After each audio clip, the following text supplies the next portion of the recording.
La paralysie du sommeil est un phénomène étrange et assez effrayant qui fait que vous êtes conscient mais incapable de bouger. Cela se produit quand la personne transite entre des phases d'éveil et de sommeil. De toutes les sensations bizarres qu'une personne peut vivre, le fait de ne pas pouvoir bouger, en pleine nuit, tout en étant conscient de ce qui se passe autour, est de loin la plus étrange. Qu'est-ce que la paralysie du sommeil ? C'est un trouble du sommeil qui survient soit avant de s'endormir complètement, hypnagogique, soit au réveil du sommeil paradoxal, hypnopompique. La personne se réveille en se sentant complètement bloquée, dans l'incapacité de bouger ses membres, parler ou crier. L'expérience s'accompagne souvent d'hallucinations. Cet état de paralysie dure de quelques secondes à plusieurs minutes. Selon le Centre d'information, de recherche et de consultation sur les expériences exceptionnelles, CIRC, ce trouble est relativement fréquent et concerne 20 à 30% de la population, surtout des adolescents. Ce trouble se produit lors des états intermédiaires entre la veille et le sommeil.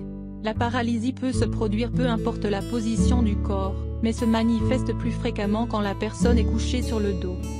Quand nous nous endormons, notre corps se détend profondément pendant que notre esprit devient, simultanément, moins conscient. Cependant, quand la paralysie a lieu durant l'état hypnagogique, l'esprit reste conscient alors que le corps se détend involontairement. C'est là que la personne se rend compte qu'elle est paralysée malgré ses efforts pour bouger, et que, prise de peur, elle panique. Qu'est-ce qui provoque la paralysie ? Quand nous rêvons, sommeil paradoxal, le corps ne bouge pas car des motoneurones de la moelle épinière sont inhibés par un neurotransmetteur, la glycine.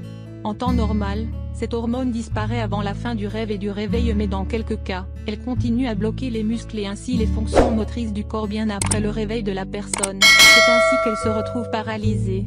Le cerveau, pas encore tout à fait éveillé et pris de peur, essaie d'expliquer cette paralysie mais finit par produire les fameuses hallucinations. En général, elles disparaissent dès qu'un spécialiste explique le fonctionnement de la paralysie du sommeil au patient et il n'y a aucune séquelle physique. Quelles sont les personnes touchées ? Certaines personnes ne vivent cette expérience qu'une ou deux fois dans leur vie. D'autres, par contre, font des paralysies du sommeil chroniques, à raison de plusieurs fois par semaine. Une étude menée par l'Université d'État de Pennsylvanie a découvert que près de 81% de la population souffrait fréquemment de cette paralysie. Les personnes atteintes de troubles mentaux, anxiété, dépression, etc., celles qui font de l'apnée du sommeil et celles qui prennent certains types de médicaments, y sont plus sujettes. Quels sont les facteurs de risque ? Manque de sommeil. Changement fréquent des heures de sommeil. Maladie mentale, bipolarité. Dormir sur le dos. Troubles du sommeil, narcolepsie, crampes nocturnes dans les jambes. Certains traitements pharmaceutiques, troubles de déficit de l'attention. Abus de drogue et d'alcool. Comment guérir de ce trouble ? Il n'y a pas de traitement à base de médicaments mais certaines bonnes habitudes sont à prescrire. Dormir à des heures régulières. Consulter un professionnel de la santé mentale. Consommer des tisanes à base de plantes aux effets relaxants, verveine, camomille. Se rendre à une clinique du sommeil. Quelques conseils en plus.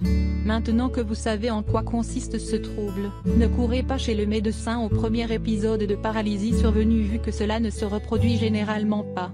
Tournez-vous plutôt vers l'aromathérapie et réduisez votre niveau de stress en pratiquant une discipline telle que le yoga. Adoptez une alimentation saine, surtout pour le repas du soir. Il est vivement recommandé de restreindre, voire supprimer, la consommation de drogue, d'alcool, de nicotine et de caféine. Il est conseillé de garder vos gadgets électroniques, TV, ordinateur, portable, à l'extérieur de votre chambre pour ne pas être exposé aux ondes et à la lumière bleue qui ont pour effet de perturber le sommeil.